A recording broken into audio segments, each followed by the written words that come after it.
தைரியமா என்ன செய்யணும், இருக்கணும். நீங்களும் நானும் யாரு? யூத ராஜசிங்கத்தினுடைய பிள்ளைகள், தேவ பிள்ளைகள், நம்ம தேவனை ஆராதிக்கிற பிள்ளைகள். நம்முடைய வாழ்க்கையில பயத்துக்கு நம்ம ஒரு நாள் என்ன செஞ்சிடக்கூடாது, இடம் கொடுக்க கூடாது. பாடுகளை குறித்த பயம், பிரச்சனைகளை குறித்த பயம், சூழ்நிலைகளை கண்டு பயம்.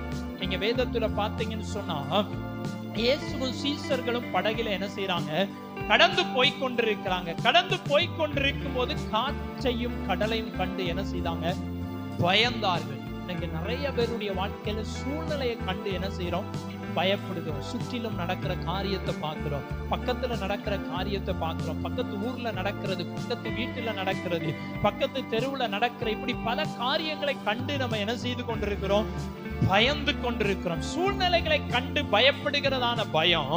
ஆனா இது எல்லாம் மாறன்னு கர்த்தர் விரும்புகிறார். நம்முடைய வாழ்க்கையில பயம் என்பது நமக்கு ஒரு நாள் என்ன செய்யக்கூடாது, வரக்கூடாது.